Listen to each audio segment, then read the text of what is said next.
ஒரு செம்பு தண்ணி எடுத்துக்கங்க. அத தோசைக்கல்ல ஊத்தி அதுக்குன்னு வழக்கமா ஒரு விளக்கமாறு வச்சிருப்பீங்கல்ல? ஆமாங்க. அது வரட்டுன்னு ஒரு 4 இழுப்பு இழுத்து சரிங்க. நல்லா கழுவி விட்டுருங்க. சரிங்க. ஒரு கிண்ணம் நிறைய மாவு எடுத்து பெரிய ரவுண்டாவும் இல்லாம சின்ன ரவுண்டாவும் இல்லாம சரிங்க. பொதுவா ஒரு ரவுண்ட ஊத்தி 4-5 வெங்காயத்தை போட்டு அள்ளி பொடி பொடியா நறுக்கி அப்படியே மேலாப்ல பரபரன்னு தூவி விட்டு சரிங்க.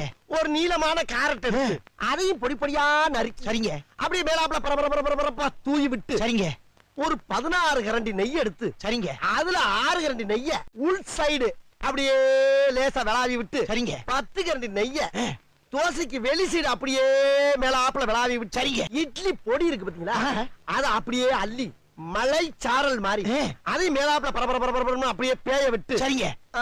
பொத்துனாப்ல அப்படி ஒரு பரட்டு இப்படி ஒரு பரட்டு அப்படி பரட்டி விட்டு அப்படியே ரெட்டி கலர்ல முருக விட்டு அழகா மடிச்சு கம கமன்னு ஒரு ஊத்தப்பத்தை எடுத்துட்டு வாங்க. சரி.